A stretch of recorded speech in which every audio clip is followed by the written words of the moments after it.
James Brown, surnommé le parrain de la soul, n'était pas simplement un musicien.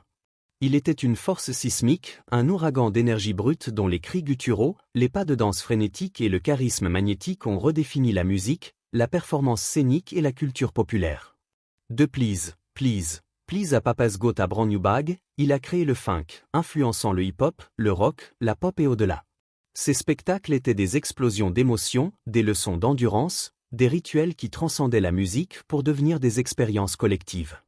Mais derrière les costumes à paillettes, les projecteurs éclatants et les foules en délire se cachait une vie complexe, tissée de blessures profondes, de controverses explosives et d'une fin entourée de mystères. Voici l'histoire complète de James Brown, l'homme qui a tout donné à la musique, payant un prix que peu ont vu venir. James Joseph Brown Jr. naît le 3 mai 1933 dans une cabane en bois délabrée à Barnwell, Caroline du Sud, au cœur du Sud ségrégué de l'ère Jim Crow.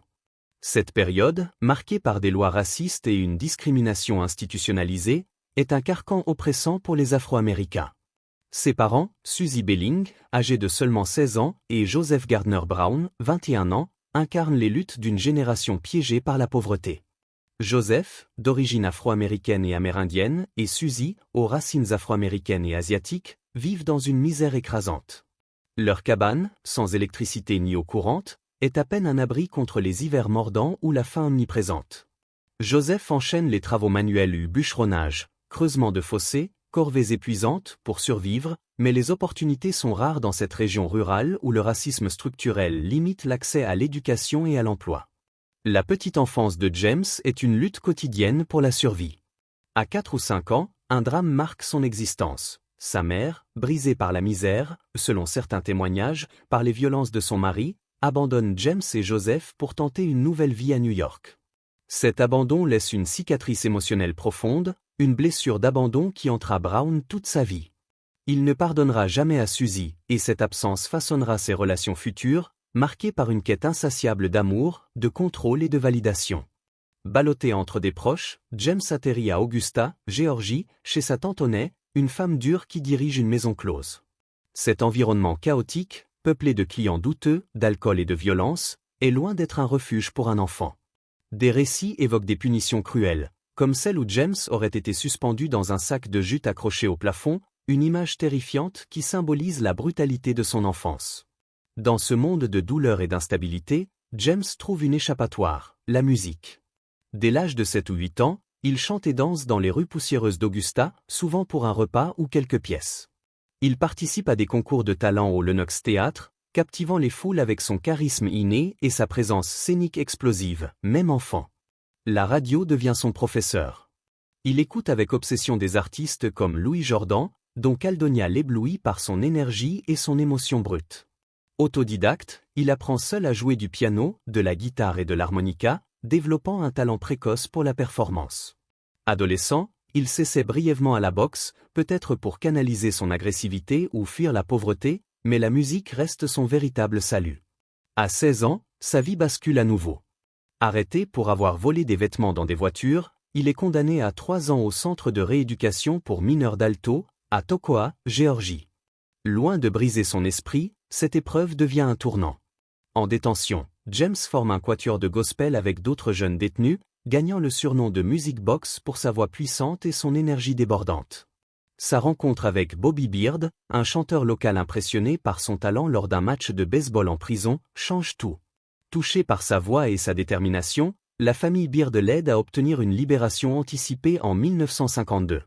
Ce geste de bonté ne transforme pas seulement la vie de James Brown, il marque le début d'une carrière qui bouleversera l'histoire de la musique américaine. Au milieu des années 1950, James Brown rejoint les Femmes ou Flammes, un groupe vocal dirigé par Bobby Beard. En 1956, ils enregistrent Please, Please, Please dans un petit studio de Macon, Géorgie. Cette ballade, coécrite par Brown, n'est pas une simple chanson, c'est un cri de l'âme, un mélange brut de désespoir et de passion qui reflète les luttes de son passé.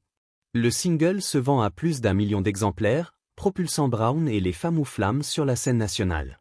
Sa voix rauque, son intensité dramatique et ses performances scéniques électrisantes captivent le public. Chaque spectacle est une démonstration de puissance. Brown danse avec une précision chorégraphique, glissant sur scène comme s'il défiait la gravité, et pousse des cris qui galvanisent les foules. Surnommé l'homme le plus travailleur du show business, Brown redéfinit la performance live. Ses concerts sont des marathons d'endurance, 6 soirs par semaine, souvent plusieurs spectacles par nuit, chaque mouvement calculé, chaque note exécutée avec une précision militaire. Il exige l'excellence de ses musiciens et choristes, imposant une discipline quasi obsessionnelle. Cette rigueur, bien que source de tension, fait de ses shows des expériences transcendantales. Il développe des routines emblématiques, comme sa cap routine, où il s'effondre sur scène, feignant l'épuisement, avant de ressurgir avec une énergie renouvelée, tenant le public en haleine. En 1963, Brown prend un risque audacieux qui changera sa carrière. Contre l'avis de sa maison de disques, King Records, qui juge les albums live peu rentables, il finance lui-même l'enregistrement de Live at the Apollo au légendaire Apollo Theatre de Harlem. Capturant l'énergie brute de ses performances, le disque devient un phénomène culturel, restant classé dans les charts pendant plus d'1 an et consacrant Brown comme une icône. Cet album n'est pas seulement un succès commercial, il est une déclaration d'indépendance artistique, prouvant que Brown contrôle son destin. Dans les années 1960, Brown révolutionne la musique en inventant le funk. Avec des titres comme Papa's Got a Brand New Bag, 1965, Cold Sweat, 1967, et I Got You, I Feel Good, 1965, il introduit un nouveau son, des rythmes syncopés, des lignes de basse puissantes, des cuivres percutants et une énergie brute qui redéfinissent les genres. Le funk, c'est Brown, un mélange d'urgence, de groove et de liberté. Il ne suit pas les tendances, il les crée. Ses chansons deviennent l'hymne des mouvements pour les droits civiques, des fêtes de quartier et des stations de radio à travers les États-Unis. En 1968, Say It Loud, I'm Black and I'm Proud devient un cri de ralliement pour la fierté afro-américaine, résonnant dans une Amérique en proie aux tensions raciales. Mais le succès a un coût. Brown est un perfectionniste intransigeant, et sa quête d'excellence engendre des conflits. Il se heurte à des artistes sur des différends créatifs et mène des batailles juridiques pour protéger ses droits. Il lance ses propres labels, comme People Records, pour contrôler sa musique, mais ses initiatives rencontrent des obstacles. Sa relation avec la chanteuse Tammy Terrell, qui rejoint sa tournée adolescente, se termine dans la controverse, entachée d'allégations troublantes de mauvais traitements. Malgré ses ombres, son influence grandit. Sa musique transcende les barrières, devenant la bande-son d'une époque de bouleversements sociaux, des marches de Martin Luther King Jr. aux soirées dansantes des quartiers urbains. Derrière l'image publique de l'icône invincible, James Brown est un homme fracturé, incapable de trouver la paix qu'il cherche désespérément. Ses relations amoureuses et familiales sont aussi explosives que ses performances. Il se marie 3 fois, chaque union révélant une facette différente de sa personnalité complexe. En 1953, il épouse Velma Warren, alors que sa carrière commence à décoller. Ils ont un fils, Teddy, mais leur mariage s'effrite sous la pression de sa vie d'artiste. Bien qu'ils divorcent en 1969, Velma affirmera plus tard qu'ils sont restés proches, leur lien émotionnel persistant jusqu'à la fin. En 1970, Brown épouse Deidre Jenkins, avec qui il a 2 filles, Yama et Dina. Mais leur foyer est loin d'être un sanctuaire. Dans ses mémoires Cold Sweat, 2014, Yama décrit une enfance marquée par la peur, les disputes violentes et le traumatisme de voir sa mère souffrir. Bien que Brown ne soit pas physiquement agressif envers ses enfants, son comportement imprévisible, colère soudaine, silence lourd, laisse des cicatrices profondes. Yama se souvient de sa mère, forte et digne, tentant de protéger ses filles du chaos émotionnel. Son 3e mariage, avec Adrienne Rodriguez, est une tempête de passion et de douleur. Leur relation, marquée par des hauts et des bas intenses, culmine en un incident grave en octobre 1995 où Adrienne accuse Brown de l'avoir agressée et d'avoir endommagé sa voiture lors d'une dispute violente.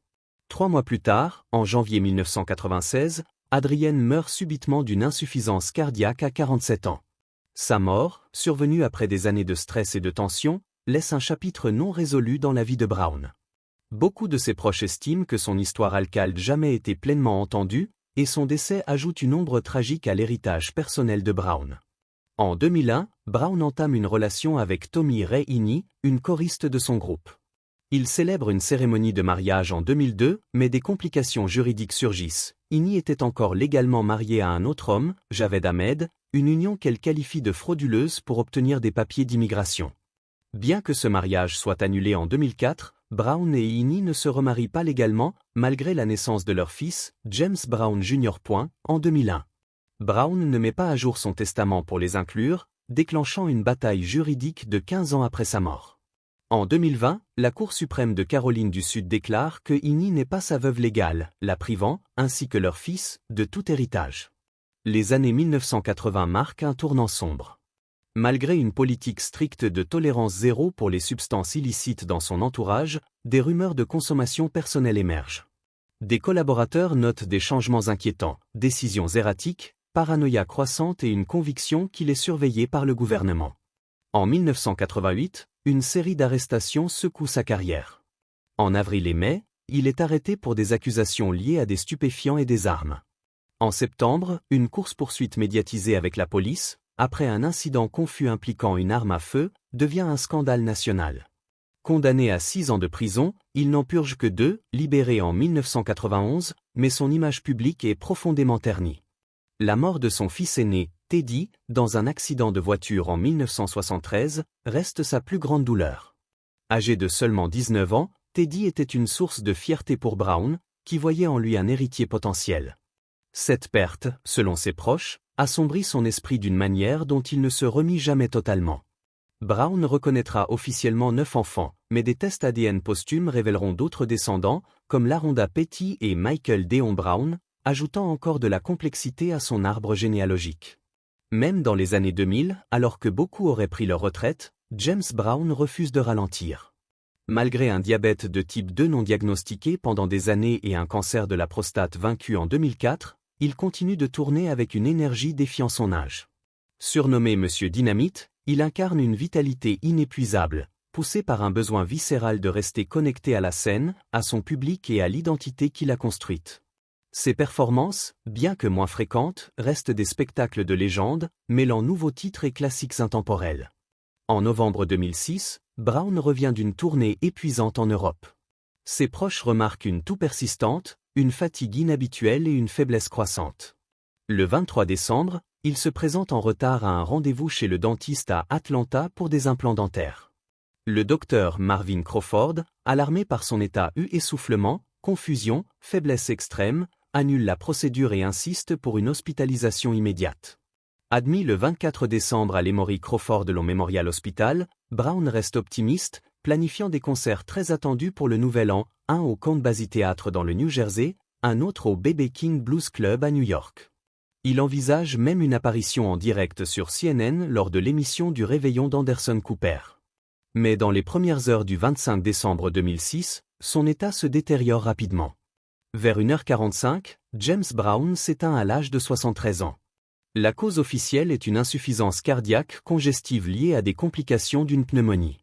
Son manager et ami de longue date, Charles Bobby, est à son chevet.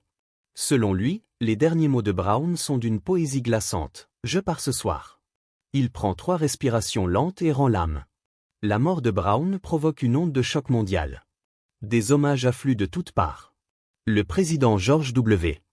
Bush salue un original américain, tandis que des artistes comme Michael Jackson, Prince et Lenny Kravitz rendent hommage à l'homme qui a façonné leur son et leur présence scénique.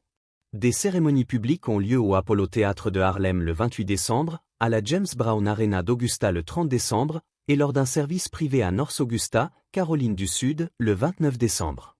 Son corps, exposé dans un cercueil en bronze promptéant, est transporté en calèche à travers les rues de New York, un dernier geste théâtral digne de l'homme qui vivait pour la scène. Mais dans les années suivantes, des questions troublantes émergent. En 2019, une enquête de CNN ravive les spéculations sur les circonstances de sa mort. Le docteur Crawford, qui l'avait admis à l'hôpital, exprime publiquement ses doutes. Le déclin rapide de Brown ne correspond pas à ses observations initiales. Tommy Ray Iny, son gendre et d'anciens collaborateurs soupçonnent un décès non naturel, évoquant des conflits complexes au sein de son entourage. Certains parlent d'une possible administration de substances, d'autres de tensions liées à son héritage. Aucune accusation formelle ni preuve concluante n'émerge, mais les interrogations persistent, alimentées par la complexité de sa vie personnelle. Les litiges autour de son héritage, estimés à 100 millions de dollars, deviennent un feuilleton juridique. Son testament, rédigé en 2000, exclut Iny et leur fils, James Brown Jr. Car il a été finalisé avant leur relation.